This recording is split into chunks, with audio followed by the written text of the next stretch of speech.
যে আমরা স্বৈরাচারী ফ্যাসিবাদী সরকারের পতন ঘটিয়েছি, আমরা তার ব্যবস্থার বিলোপ চেয়েছি, কিন্তু যে একটা নতুন দেশ গড়ার জন্য যে উদ্যম দরকার, এখন যেই আমাদের গঠনের জন্য, রাষ্ট্র গঠনের জন্য আমাদের কাজ করা দরকার, সেই রাষ্ট্র গঠনের জন্যই আমরা মূলত এই জুলাই পদযাত্রা, যেখানে আমরা সারা বাংলাদেশের মানুষের সাথে, 64 জেলার মানুষের সাথে আমরা কথা বলবো, আমরা তাদের কথা শুনবো। আবু সাঈদরা যে কারণে মারা গিয়েছিল, সেই স্বপ্ন, সেই আকাঙ্ক্ষা আমরা তাদের কাছে তুলে ধরব। তাই আমরা আজকে আমাদের এই পদযাত্রাটা শুরু করেছি এই রংপুরের পীরগঞ্জ, এই পীরগঞ্জের এই পবিত্র মাটি যেখানে আবু সাঈদ শায়িত রয়েছেন, সেই আবু সাঈদের কবর জিয়ারতের মাধ্যমে আমরা আমাদের পদযাত্রা শুরু করছি। আবু সাঈদ যেভাবে পুলিশের বুলেটের সামনে বুক চিতিয়ে দাঁড়িয়েছিল, সেটাই জুলাই গণঅভ্যুত্থানে আমাদের অনুপ্রেরণা ছিল। বান্ডেল থাকলে প্রতি সেনমানিতে টাকা বাঁচবে। বিকাশ সেনমানি বান্ডেল কিনে জিতুন প্রতি লেনদেনে। এবং আবু সাঈদের মতো অন্য সকল শহীদেরা আমাদের যে লড়াই, ফ্যাসিবাদী ব্যবস্থা বিলোপের বিরুদ্ধে আমাদের যে লড়াই, সেই লড়াইয়ের অনুপ্রেরণা। যুগ যুগ ধরে বাংলাদেশের মানুষ আবু সাঈদ, ওয়াসিম মুগ্ধ সহ সকল শহীদদের এবং আহত যোদ্ধাদের শ্রদ্ধার সাথে স্মরণ করবে। আজকের দিনে আমি জাতীয় নাগরিক পার্টির পক্ষ থেকে এবং গণ অভ্যুত্থানে অংশগ্রহণকারী সকল ছাত্র জনতার পক্ষ থেকে আবু সাঈদ সহ সকল শহীদদের, আহতদের স্মরণ করছি। এবং আমাদের যেই দাবি ছিল যে বিচার, সংস্কার এবং নতুন সংবিধান, সেই 3টি দাবি আমি আজকে আবু সাঈদের কবর থেকে পুনর্ব্যক্ত করছি। যে একটি নতুন বাংলাদেশ গড়তে হলে আমাদের অবশ্যই বিচার, সংস্কার এবং গণপরিষদ নির্বাচনের মাধ্যমে নতুন সংবিধানের দিকে যেতে হবে। এবং যে জুলাই ঘোষণাপত্র এবং জুলাই সনদ নিয়ে টালবাহানা শুরু হয়েছে, আমরা স্পষ্টভাবে আমরা হুঁশিয়ারি দিতে চাই, যদি কেউ আপনারা মনে করে থাকেন, যদি সরকার বা অন্য কেউ মনে করে থাকে যে এই যে হাজারো লক্ষ মানুষ যারা রাজপথে নেমে এসেছিল তারা ঘরে ফিরে গিয়েছে, তাহলে আপনারা ভুল ভাবছেন। আমরা আবু সাঈদের কবর থেকে ঘোষণা করছি, আমরা বাংলার প্রতিটি পথে প্রান্তরে যাব। আমরা বাংলার ছাত্র জনতা, তরুণ, শ্রমিকদেরকে আবারও রাজপথে নেমে আসতে আহ্বান জানাবো। এবং আমরা 3রা আগস্ট ঢাকায় আসছি, বাংলাদেশের জনগণকে, ছাত্রদেরকে, শ্রমিকদের সাথে নিয়ে আমরা ঢাকায় ঢুকবো এবং আমাদের যে জুলাই ঘোষণাপত্র এবং জুলাই সনদ, সেটি আমরা আদায় করে ছাড়বো ইনশাআল্লাহ। আমি মোহাম্মদ আবু হোসেন, বৈষম্য বিরোধী ছাত্র আন্দোলন প্রথম শহীদ আবু সাঈদের বড় ভাই। এই জাতীয় নাগরিক পার্টি এনসিপি তারা জুলাইয়ের পদযাত্রা ঘোষণা করছে। সেই পদযাত্রার প্রথম দিন শহীদ আবু সাঈদের কবরের জিয়ারতের মধ্যে দিয়ে শুরু করবে। তো আমাদের যে প্রত্যাশার জায়গা, আমরা যে জুলাই বিপ্লব সংগঠিত হয়েছিল একটা বৈষম্যহীন রাষ্ট্র গঠনের জন্য, সেটাই আমাদের প্রত্যাশা। এবং আমাদের যে 16ই জুলাই যে শহীদ আবু সাঈদ দিবস ঘোষণা করা হয়েছিল, সেইটাকে পরিবর্তন করে পরবর্তীতে জুলাই শহীদ দিবস ঘোষণা করা হয়েছে।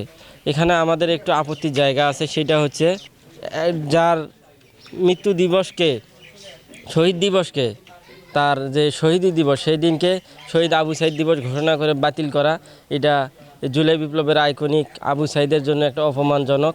কারণ তার আত্মত্যাগেই মানুষ রাজপথে নামে আসছিল।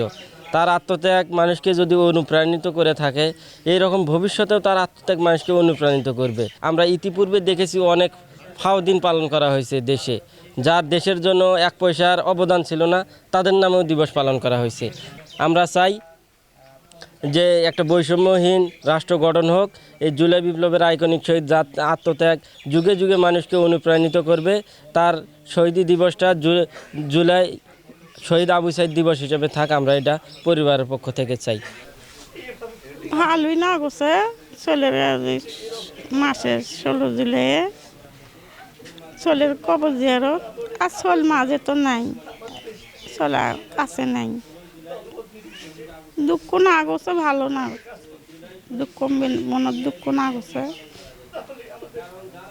আবু সাঈদ বিষয়ে বিচারটা এখন চাকরিতে ধরে নাই, তাক যেন এখন যেন ধরে, বিচার চাই সরকারের কাছে। এটাই তাড়াতাড়ি যেন আমরা যেন মা হিসেবে যেন আবু সাঈদের এই হত্যাকাণ্ডের বিচার দেখতে পাই। ওনারা আসি আমার সাথে দেখা সাক্ষাৎ করলি, কবর জিয়ারত করলি, যুগে যুগে যেন শহীদ আবু সাইদ, বীরশ্রেষ্ঠ শহীদ আবু সাইদ এইটা যেন থাকে, এটাই বলা কয়া করি তো লাগে। আর এখন 4 জন মাত্র আটক আছে, আরও যে আসামি যেটা বহাল আছে সেটা তো এখনও আইনের আওতায় আনা হয়নি। এখন সরকার যেন দূরত্ব গতিতে যেটা বহাল আছে সেটাকে আইনের আওতায় আনে অতিরিক্ত দূরত্বভাবে যেন বিচার করা হয়, এটাই আমার সরকারের কাছে দাবি। আমি রুহুল আমিন, বেগম রোকেয়া বিশ্ববিদ্যালয়ের ইংরেজি বিভাগের 7ম ব্যাচের ছাত্র এবং শহীদ আবু সাইদের চাচাতো ভাই এবং ম্যাচমেট। তো জুলাইয়ের আজকে 1 জুলাই এবং একটি বছর আমরা পার করলাম শহীদ আবু সাইদ বিহীন।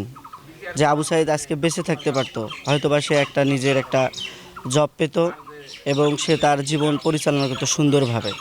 আসলে আমরা বৈষম্যহীনের কতটুকু পৌঁছতে পারছি এটা আমার কাছে আসলে বোধগম্য নয়। আরও স্বচ্ছতা, জবাবদিহিতা, দায়িত্বশীলতার জায়গাটা আরও বাড়াতে হবে।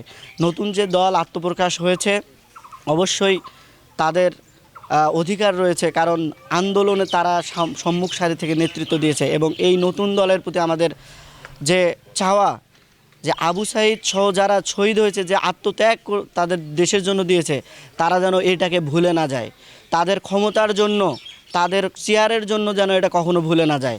তারা সব সময় যেন ন্যায়ের পক্ষে, অন্যায়ের বিরুদ্ধে, যে রকম আবু সাইদ দুহাত প্রসারিত করে তার জীবনকে বিলিয়ে দিয়েছে, সেই রকম দায়িত্বশীল ব্যক্তিরা এনসিপির যেন দেশের কল্যাণে, দেশের মানুষের জন্য যেন কাজ করে। তাহলেই শহীদ পরিবার থেকে শুরু করে শহীদের আত্মারও মাগফিরাত পাবে এবং শান্তিতে থাকবে।